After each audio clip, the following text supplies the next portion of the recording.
So hi guys, welcome back to our YouTube channel. तो guys, आज के इस वीडियो में हम एक नया टॉपिक स्टार्ट करने जा रहे हैं जेकेएसएसबी के लिए। जेकेएसएसबी के लिए जैसे कि आपकी सब इंस्पेक्टर की पोस्ट हैं उनके लिए, और असिस्टेंट कंपाइलर जिनके लिए हमारे प्रिपरेशन चल रही थी। तो ट्राई करेंगे आज से बात डेली के आपको 2 वीडियो से 3 वीडियो मिल जाएँ, और जो इम्पोर्टेंट नोटिफिकेशंस होती हैं वो अलग से, ठीक है। चलिए, इसमें मैं बात करूँगा थोड़ी बहुत। JKSSB sub inspector finance sub inspector की जो पोस्ट हैं उनमें एक आपको टॉपिक है इंटरनेशनल और रीजनल ऑर्गेनाइजेशन, ठीक है। और असिस्टेंट कंपाइलर में भी आपको ये देखने को मिलेगा, दोनों वहाँ पे हैं। एक आपका इंटरनेशनल ऑर्गेनाइजेशन, एक आपका इंटरनेशनल रीजनल ऑर्गेनाइजेशंस। और इंटरनेशनल ऑर्गेनाइजेशंस है वो हमने ऑलरेडी डिस्कशन कर चुके हैं, जैसे कि IMF हो गया, WHO हो गया, WTO हो गया। तो ये चीज़ें हम ऑलरेडी डिस्कशन कर चुके हैं। नहीं देखा है तो प्लेलिस्ट में जाएँ, वहाँ पे आपको ये चीज़ें मिल जाएंगी। तो उसके बाद आज का ये हमारा टॉपिक है। आज के इस टॉपिक में हम एशियन और ब्रिक्स के बारे में पढ़ेंगे। एशियंस क्या है, फाउंडेशन कब हुई, कौन कौन सी इसमें कंट्रीज इन्वॉल्व हैं, और ब्रिक्स का जो हेडक्वार्टर है वो चीज़ें कहाँ पे हैं। बस यही हम थोड़ी बहुत यहाँ पे करेंगे डिस्कशन। नेक्स्ट वीडियो में हम इसके अदर जो रीजनल ऑर्गेनाइजेशन है उनके बारे में बात करेंगे। तो जो भी इस चैनल पे न्यू है, असिस्टेंट कंपाइलर वाला, जेकेएसएसबी सब इंस्पेक्टर वाला, तो इस चैनल को सब्सक्राइब करना, बेल आइकन को प्रेस करना, ताकि आने वाली कोई भी न्यू वीडियो की अपडेट हो अब तक सबसे पहले पहुंचेगी। देखिए, एशियन और ब्रिक्स, ये इस टाइप के क्वेश्चन आपको और भी एग्जामों में कई बार पूछे जा सकते हैं, जैसे कि एसएससी के एग्ज़ाम होते हैं, कोई भी एग्ज़ाम हो तो ये आपके लिए हेल्पफुल रहेंगे। तो चलिए, मैं मूव करूँगा अपनी पीडीएफ की तरफ, जो मैंने इसका पीडीएफ बनाया है। तो गाइस, हम अपनी पीडीएफ पे आ चुके हैं। तो हम सबसे पहले बात करेंगे एशियन की, ठीक है। एशियन की बात करेंगे। एशियन है क्या है? एशियन का जो फुल फॉर्म है वो आपका association for south east Asian nation, यानी कि साउथ ईस्ट एशियन की जो नेशन की जो कंट्रीज होंगी उनकी यहाँ पे वो इन्वॉल्व होंगी। यहाँ तक का हो गया, ठीक है। अब ये क्या बोलता है कि Asian Asian was establish in 1967।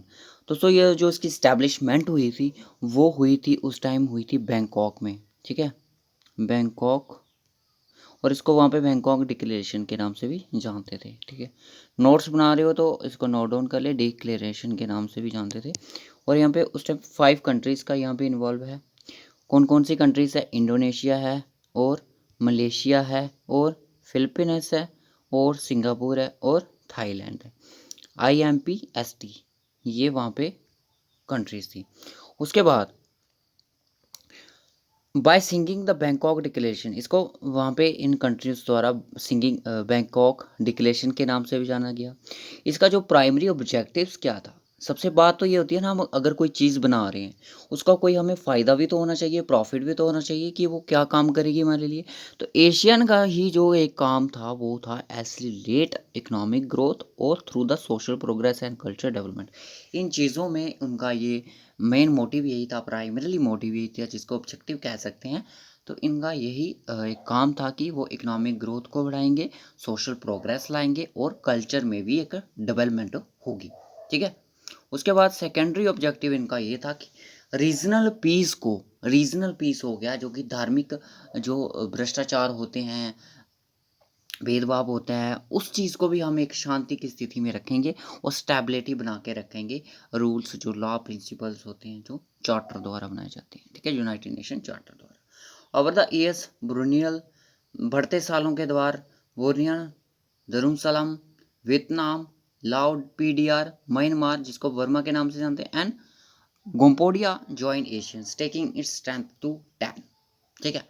अब ये कुछ और भी कंट्रीज थी जो इन्वॉल्व होगी एशियन में।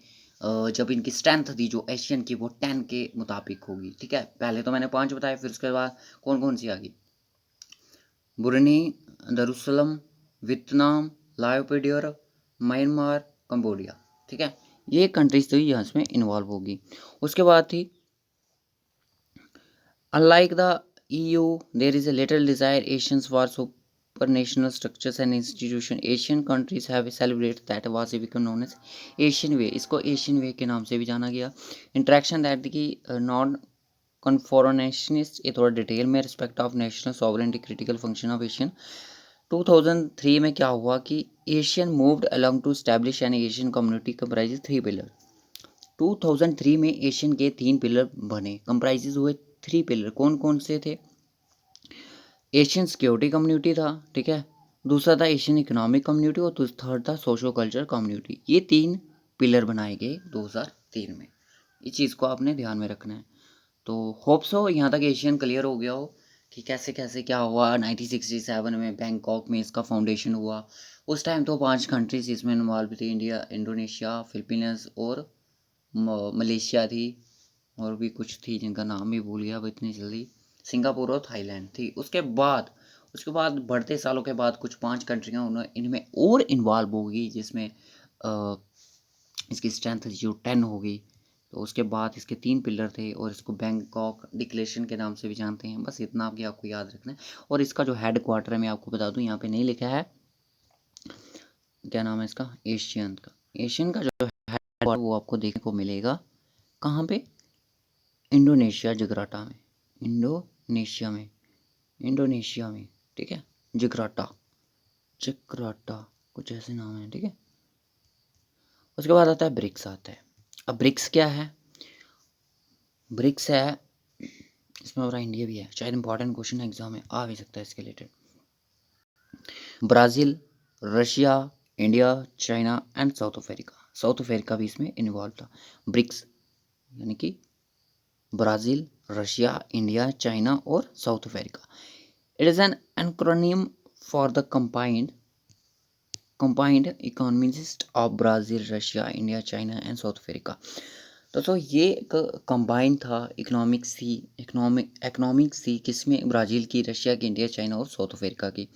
एक इकोनॉमिक्स थे जिनका नाम था गोल्डमैन सैचेस, ओरिजिनली कॉइन, उन्होंने से तो सिर्फ एक ही टर्म कॉइन की थी जिसका नाम था ब्रिक, जिसमें सिर्फ 4 ही कंट्री इन्वॉल्व थी, आपकी थी ब्राज़ील, रशिया, इंडिया और चाइना, ठीक है। और उन्होंने ये तब साउथ अफ्रीका नहीं थी। इन 2003, ये 3 की बात है, ठीक है, 2003 की बात है। एनालाइज स्पेकुलेट दैट कि 2050 this 4 economic would be the most dominant. और उन्होंने ये एनालाइज किया कि 2050 तक ये कंट्रीज से ये एक डोमिनेंट का रोल प्ले करेंगी।